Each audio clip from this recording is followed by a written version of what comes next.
আল্লাহ পাক তোমাদের বাহ্যিক আকৃতি দেখে না, কে লম্বা কে বেটে, কে কালো কে ফর্সা, এটা আল্লাহ দেখে না। ওয়ালা ইলা আমালিকুম, আল্লাহ পাক তোমাদের আমলগুলোও দেখে না, কে নামাজ পড়েছো রোজা রেখেছো এটা দেখে না।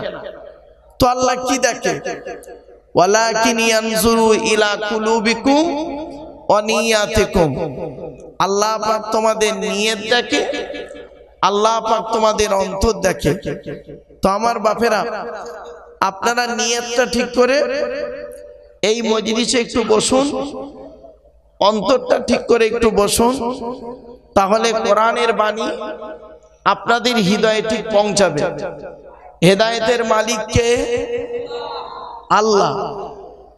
আমি কেবলমাত্র একজন মাধ্যম। আমার আগের বক্তা যিনি ছিলেন একটা মাধ্যম। হেদায়েতের মালিক হলো আল্লাহ। যে কজন বসে থাকবেন বাবা, সেই কজনকে নিয়েই আমি আল্লাহর কোরআনের একটি সূরার সংক্ষিপ্ত আলোচনা আপনাদের কাছে করব। আল্লাহ পাক কোরআনের একটি সূরা কি, আগে আল্লাহর কয়েক কটা কথা বলে নি। আল্লাহ পাক বলছে, বান্দা শোন, এই পৃথিবীতে আমার নিদর্শনগুলো দেখবি, আর আমি আল্লাহ আমাকে আল্লাহ আল্লাহ বলে ডাকবি। আল্লাহর নিদর্শন, কালো ফর্সা, লম্বা বেটে, নারী পুরুষ, প্রত্যেকটাই আল্লাহর নিদর্শন, প্রত্যেকটাই। এই নিদর্শনগুলো নিয়ে একটু চিন্তা করো। ছোট্ট একটা কথা বলি, গরুর বুদ্ধি বেশি না মানুষের বুদ্ধি বেশি? জোরে বলো। কেন? ওই বললেন আল্লাহ দিয়েছে, ওই লাস্ট কথা ওটাই। কিন্তু বিজ্ঞান গবেষণা করে দেখছে, শুনেনি, মানুষের ব্রেন নেবেন, মানুষের ব্রেনের ছবি নেবেন, আর গরুর ব্রেনের ছবি নেবেন, দেখবেন মানুষের ব্রেনের ভিতরে শিরার সংখ্যা অত্যাধিক, মানে অনেক, আর গরুর ব্রেনের শিরার সংখ্যা খুব কম। যার কয়েলে তার বেশি, যার শিরার সংখ্যা বেশি, তার আইকিউটাও বেশি, বুদ্ধিটাও বেশি। জোরে বলুন। ছোট্ট একটা উদাহরণ দিচ্ছি। মেডিকেল সায়েন্স বলছে, কোন মানুষের ব্রেনকে নিয়ে পায়ের শিরা থেকে নিয়ে মাথা পর্যন্ত যত শিরা আল্লাহ দিয়েছে, সমস্ত শিরাগুলোকে নিয়ে যদি পরস্পর লাইন দেওয়া যায়, ডাক্তাররা বলছে, বিজ্ঞান বলছে, পৃথিবীর এক প্রান্ত থেকে অপর প্রান্তে পৌঁছে যাবে। জোরে বলুন সুবহানাল্লাহ। তো আল্লাহ পাক মানব দেহের মধ্যে কি করেছে? হিউম্যান বডি, এ মানব দেহ নিয়ে আমরা কোনোদিন ভাবিনি। সেজন্য আমি আপনাদেরকে বলছি, আল্লাহ বলছে, বান্দা তুই তোর দেহ নিয়ে একবার চিন্তা কর। আমি আল্লাহ, আমাকে একবার আল্লাহ বলে ডাক। আজকের যে ছেলেগুলো কোরআন মুখস্থ করেছে, ওই কোরআন শুধু মুখস্থ করেছে বাচ্চাগুলো, ওর মূল্য কি শুনলে অবাক হয়ে যাবে। কবরে 5 জনের লাশ পচে না। কজন? সাথে কেউ বলেছে 6 জন। 1 নাম্বার হলো নবীদের লাশ কবরে পচে না, টাটকা থাকে। জোরে বলুন। 2 নাম্বার শহীদানদের লাশ কবরে পচে না। জোরে বলুন। 3 নাম্বার কোরআনে হাফেজের লাশ। কার? কোরআনে হাফেজের লাশ মাটি খেতে পারে না, টাটকা থাকে। জোরে বলুন। বহু হাফেজ সাহেব মারা গেছে, 10 বছর 15 বছর আগে মারা গেছে, তাদের লাশ আজও কবরে টাটকা আছে। এজন্য ছেলেকে কোরআনে হাফেজ করাবেন। শুধু অন্যের ছেলে হাফেজ হচ্ছে বলে দেখে আপনি বসে থাকলে হবে না, আপনার ছেলেকে হাফেজ করাবেন, সাথে সাথে ইংরেজি শিক্ষা দেবেন, কম্পিউটার শিক্ষা দেবেন, বাংলা শিক্ষা দেবেন, আরবি তো শিক্ষা দিতেই হবে। 3 নাম্বার হলো কোরআনে হাফেজের লাশ। কোন ছেলে যদি কোরআনে হাফেজ হয়, ওই ছেলেটার বাপ আর মায়ের মাথায় কিয়ামতের মাঠে আল্লাহ পাক নূরের টুপি পরাবে। শুধু তাই নয়, কোন কোরআনে হাফেজ যদি মারা যায়, কিয়ামতের মাঠে আল্লাহ পাক ওই হাফেজ সাহেবকে ডেকে বলবে, এদিকে এসো, তুমি আমার কোরআনকে সিনার মধ্যে রেখেছিলে, তুমি এই জান্নাতের প্রথম ধাপে দাঁড়াও, দাঁড়িয়ে কোরআন তেলাওয়াত করো, আর আস্তে আস্তে একটা একটা করে ধাপ বেয়ে বেয়ে উপরে উঠতে থাকো। জোরে বলো। হাফেজ সাহেব বলে, কি লাভ বুঝতে পারছেন? আপনারা তো মনে করেন শুধু কোরআন মুখস্থ করে। শুনে নিন, তাওরাত হলো ইহুদিদের ধর্মগ্রন্থ। তাওরাত কিতাব, গোটা তাওরাত কিতাব এখন আর কেউ মুখস্থ করতে পারে না। ইনজিল কিতাব, গোটা ইনজিল কেউ মুখস্থ করতে পারে না। জবুর কিতাব, গোটা জবুর কিতাব কেউ মুখস্থ করতে পারে না এখন।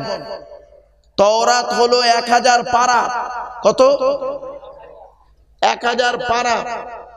জবুর হলো 150 পারা। ইনজিল হলো 27 পারা। এই 3টে ধর্মগ্রন্থ কেউ মুখস্থ করতে পারে না, কিন্তু কোরআন হলো 30 পারা। আজকের এই 5টা বাচ্চা গোটা কোরআনটাকে হৃদয়ের মধ্যে দিয়ে দিল। একে দিল আল্লাহ। শুনে রেখে দিন, হাফেজ সাহেব জেসে হতে পারে না, মাওলানা জেসে হতে পারে, হাফেজ কিন্তু সকলে হতে পারে না। 29 পারা কোরআন মুখস্থ করেছে, করে মাদ্রাসা থেকে পালিয়ে গিয়ে 10 বছর পরে টোটো চালাচ্ছে। 29 পারা মুখস্থ করে কি আপনারা ভাবছেন? মনে রাখবেন, এই কোরআন জিবরাইল ফেরেশতা আল্লাহর নবীর হৃদয়ে দিয়ে গিয়েছিলেন। আর সেই কোরআনকে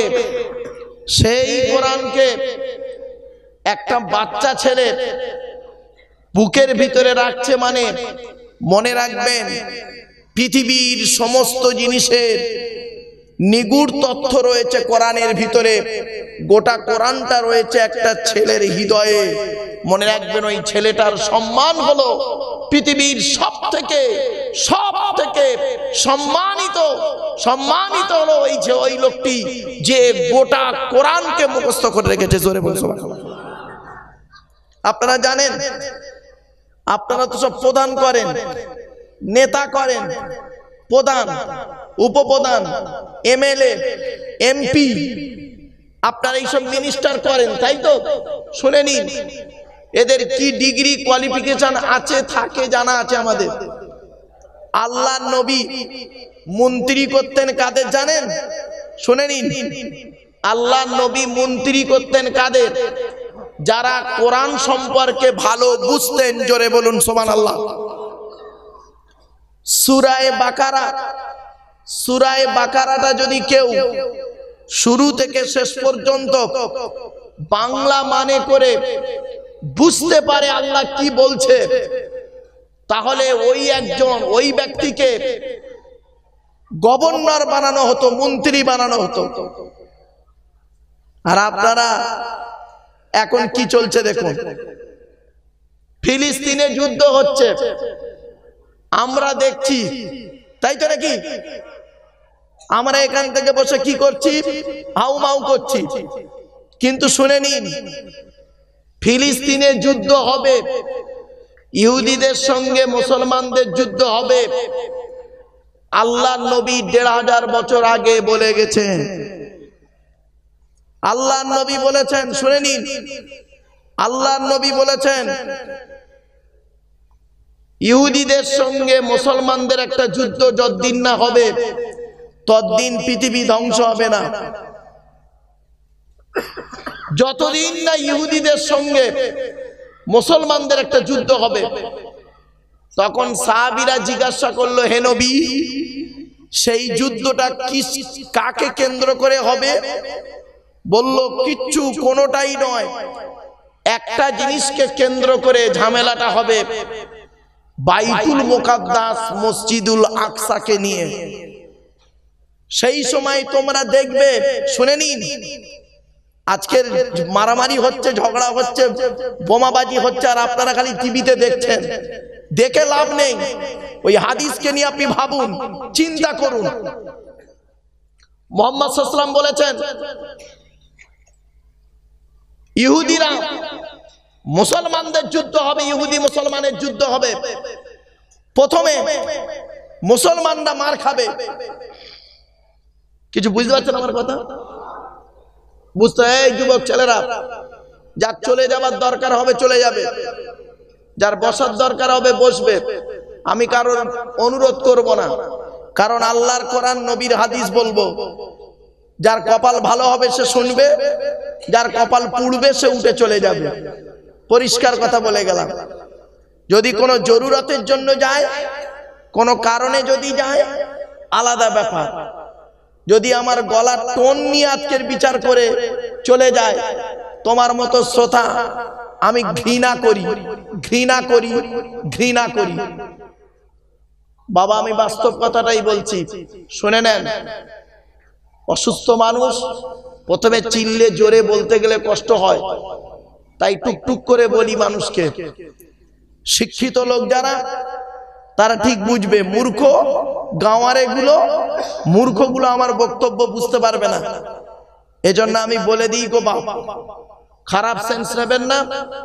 এই বাচ্চারা, এই যুবকেরা, ভালো করে শুনে নাও। আজকে ইহুদিদের সঙ্গে মুসলমানদের যুদ্ধ হবে। আচ্ছা, ইহুদিদের সঙ্গে যুদ্ধটা হবে কেন? আরো তো জাতি আছে পৃথিবীতে, এই বলো না বাবা, নেই? আরো জাতি আছে, অন্য কোন জাতির কথা নবী বলল না, ইহুদিদের কথা বলল কেন?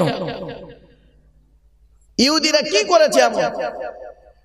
শুনে নিন, এই পৃথিবীতে ওই ইহুদি জাতিরা হলো সব থেকে বড়ই নিকৃষ্ট জাতি। ওরা হলো প্রত্যেক নবীকে ওই ইহুদিরাই মেরেছে। কোন নবীর কথা বলবো মারেনি? কোন নবীর কথা বলবো মারেনি? ঈসা নবীকে, ঈসা নবীকে ওই ইহুদিরা মারলো, একটা ঘরের মধ্যে আটকালো। সেই ঘরের ভিতরে 12 জন লোক ছিল ঈসা নবীর সঙ্গে। কতজন? এই পয়েন্টগুলো মনে রাখো বাবা, 12 জন লোক। আচ্ছা, মুহাম্মদ নবীর সঙ্গে যারা থাকে তাদেরকে আমরা বলি সাহাবী। কি বলি? আর ঈসা নবীর সঙ্গে যারা ছিল তাদের বলে হাওয়ারি। কি বললাম? এটা মনে রাখো, হাওয়ারি।